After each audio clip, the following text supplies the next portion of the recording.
Thank you, Secretary Slater. Thank you, Rodney, for that introduction.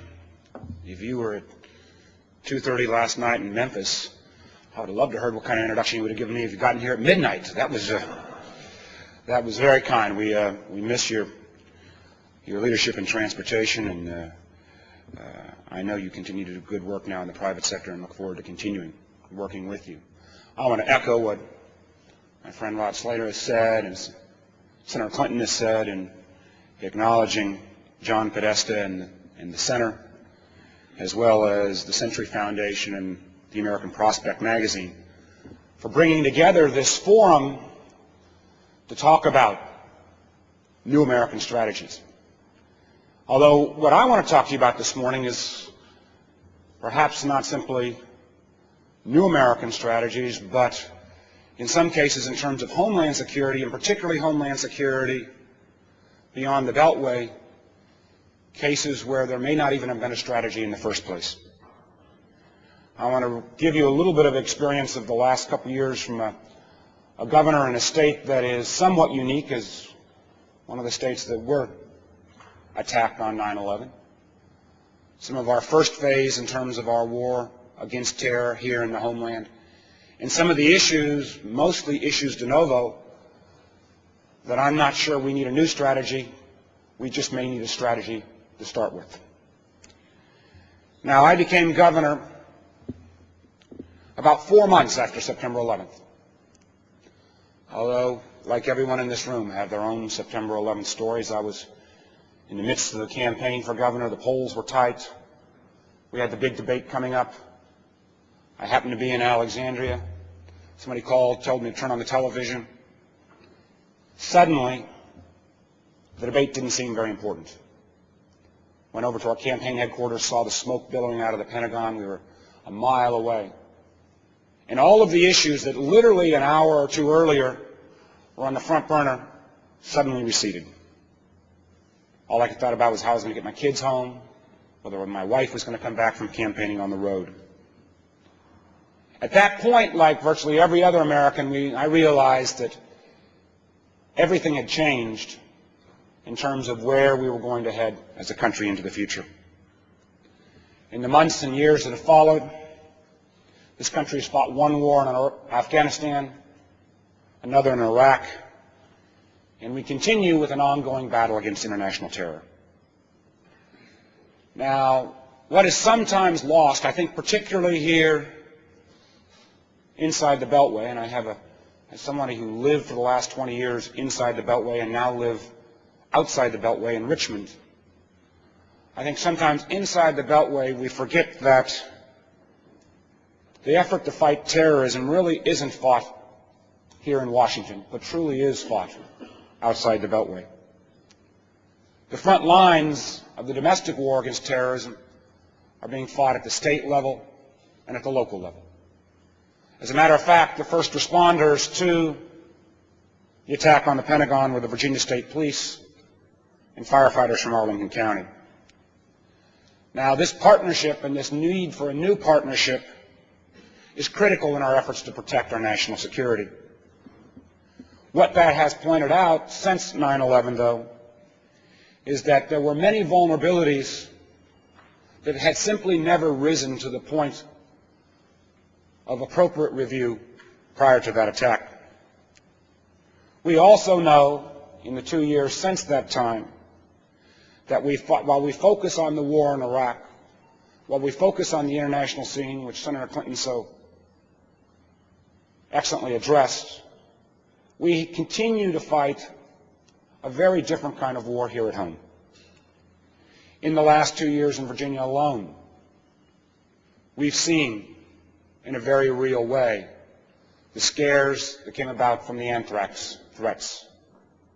We saw in a few months after that a case of domestic terrorism in the sniper incidents that paralyzed 7 million people from Bethesda through Richmond.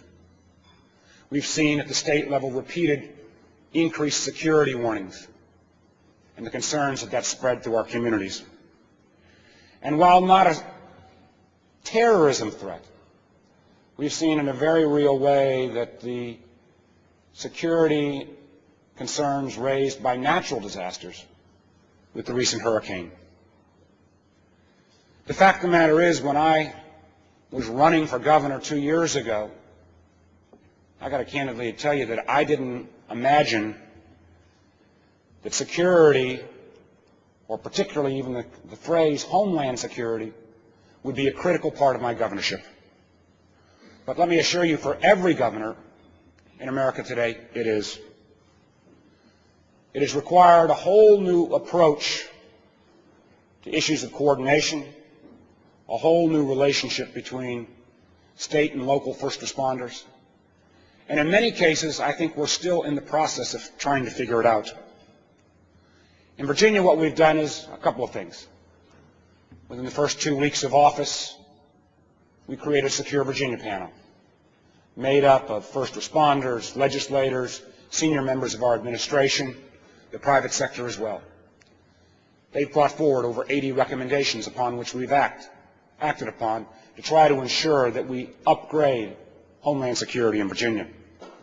Now, the first phase of the domestic war against Homeland Security focused on where the public has been aware in the last few years. The question of our first responders. The first phase focused on the lack of communication between state, local, and federal first responders. The first phase focused on the lack of communications equipment, interoperability standards, lack of appropriate training. And in many ways, in that first phase, dramatic progress has been made. While the federal dollars, the much promised federal dollars, haven't come nearly as quickly or in the size and amounts that were initially promised, we are seeing resources move through the states down to the local level in making sure that the training, equipment, and standards between our first responders is upgraded. Now, in many ways, the public's awareness of this, and they're seeing this, has been a sign of progress. But that first phase, while it will continue and there continues to be needs for additional resources, that first phase in many ways is receding. And we're actually starting to move into a second phase in terms of Homeland Security. A second phase where I don't think the lines are as clearly drawn, where I don't think the issues have been as clearly thought through, where I don't think the public has been brought into the debate nearly enough. Let me give you 5 areas that I believe bear need for much further discussion, much further examination, and perhaps not simply a new strategy, but an actual strategy in the first place. The first question is that of economic security. As a governor that Secretary Slater indicated has had to grapple with a $6 billion shortfall in the 21 months I've been governor, I've seen firsthand some of the economic consequences of the aftermath of 9/11. Yet from any kind of state, or for that matter, particularly national standpoint, I don't believe we as a nation have come to grips with how we protect our economic security in a post-9/11 world. How has productivity been affected? How have consumer buying patterns been affected? Are we going to be able to maintain our nation's competitiveness in a global economy in a networked economy that requires the rapid movement of information, goods? When quick delivery is a key to competitive success, what happens when we build in our country required and necessary perhaps, but additional security concerns at our borders and on our networks that slows down the movement of those goods, that slows down the movement of that information? What kind of effect will that have upon American companies' competitiveness, not just this year, but for years to come? So the whole question of economic security on the downside. On the upside, have we thought through, and Virginia is perhaps better positioned than most states to take advantage of this, as we suddenly see billions, if not tens of billions of dollars flow into Homeland Security? Are we as an economy and as a country positioned to leverage those resources in a way that those dollars are not simply spent but invested? For example, do we have a plan to ensure that just as there were many commercial applications that came out of the space industry, that came out of traditional defense investments, are we going to make sure that we have an economic plan for commercialization of all of the dollars spent on Homeland Security and related security activities? So the questions of economic security vis-a-vis Homeland Security, I believe we need a more complete strategy. Second question, a question of requirements for new levels of public-private collaboration. Now, one of the things we've seen, whether it be the hurricane in recent weeks here in this area, whether it's in examinations of biohazard threats around the nation, the public sector's knowledge of our critical infrastructure that is 90% controlled by the private sector is quite thin. It is going to require a new level of cooperation between public sector players and private sector players. And in many ways, this is going to require a whole reformulation of the relationship between public sector and private sector. The normal governmental relationship, particularly to those private sector players that provide our critical infrastructure, is that of regulator and an entity being regulated. Suddenly, in the post-9/11 world, we're asking you, as from the public sector, no, share information with us. Share information with us in the public sector that may put you at a competitive disadvantage. Now, in Virginia, we've tried to grapple with this a little bit by passing exemptions to our FOIA laws so that banks, telecom companies, utility companies can share with us their networks, their information, in a way that will not become then FOIA'd and have them be put at competitive disadvantage. But as we think through this sharing of information, it's going to require a whole new formulation of this public-private cooperation, when in the most part, our private sector partners view the government as someone that you actually want to try to restrict information to because of the regulatory environment. So we're going to need, I think, a re-examination of the whole public-private relationship. A third area, one that has received some attention, again, perhaps in national strategy sessions, but let me assure you where the rubber hits the road is at the state and local level, is that ongoing balance between civil liberties and the needs for enhanced securities. Virginia, unfortunately, was the state where many of the terrorists were able to secure, through loopholes in our DMV systems, driver's licenses. In Virginia, we've taken a series of corrective actions. Yet at the same time, in our rush for enhanced security, there remains incredibly complex issues about balancing civil libertarian concerns and the state's need to make sure that we protect the integrity of the identity of those who want to drive with a Virginia's driver's license. We right now have passed recent legal presence requirements for our driver's licenses. But the implementation of that policy in a way that is not discriminatory towards new Virginians is an issue that is being repeated time and again in states all across the country right now, but again, candidly, hasn't been perhaps thought through other than on an ad hoc basis. And this issue will become even greater as we see the move from legal presence to actually bioinformatic information being put on driver's license and the ramifications of that.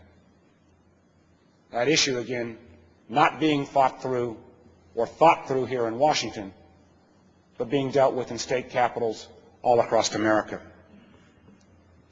A fourth issue that I think needs greater examination is the requirement that security concerns can't fit in some narrow little box off to the side, but that security concerns and the public's interest in security pervades everything in terms of their relationship with government. Senator Clinton's comments about the need for the administration to be more straightforward in terms of its dealings on the international scene also have application on the domestic scene as well. Because what we are asking from our people is, in effect, trust us in regards to Homeland Security. Trust us in regards to an area that, for the most part, people haven't even thought about prior to 9/11 and now think about only reluctantly. And unfortunately, we have to recognize that willingness of the public to trust in governmental institutions to take care of their security and domestic tranquility relates to not only how good a job we do with equipping our firefighters and our police forces, but also has an awful lot to do with the public's overall trust in government as an institution. And as we all know, that trust is eroded in so many ways.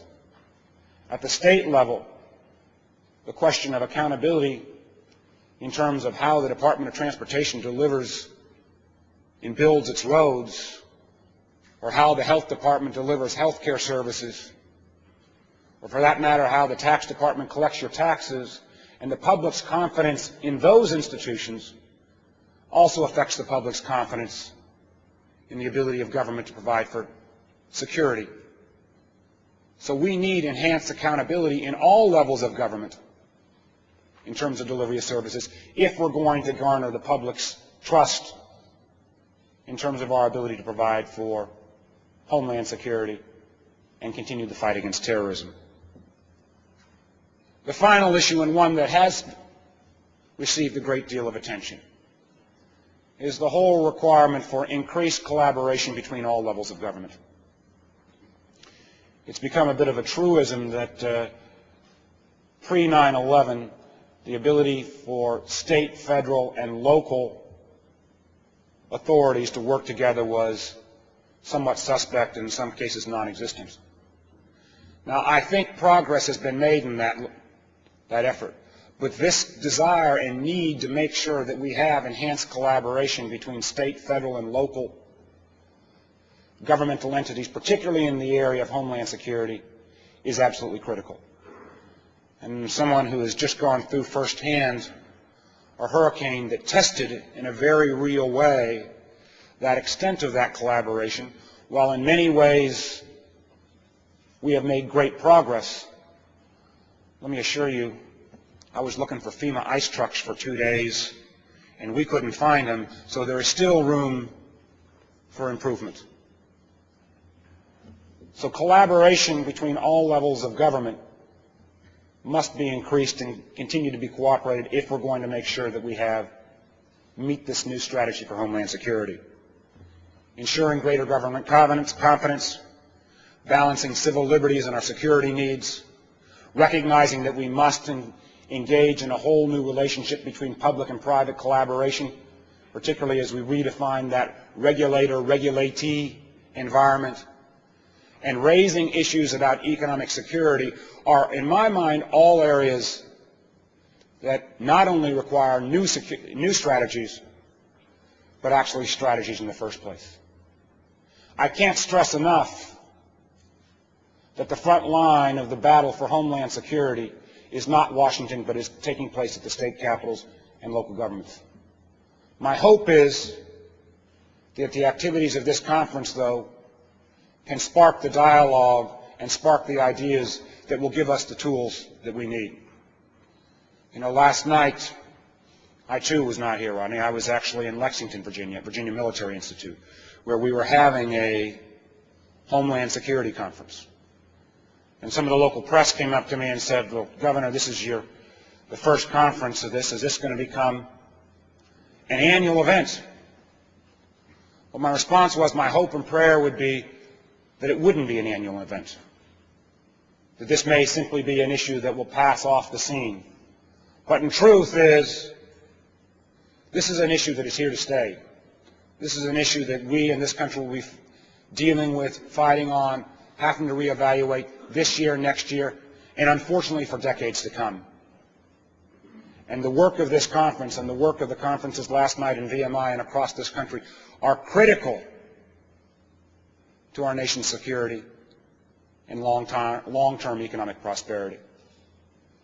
Let me assure you that we, from the state level, look forward to that partnering relationship, look forward to the continuing dialogue, and want to make sure that we maintain that front row and front line cooperative spirit with you.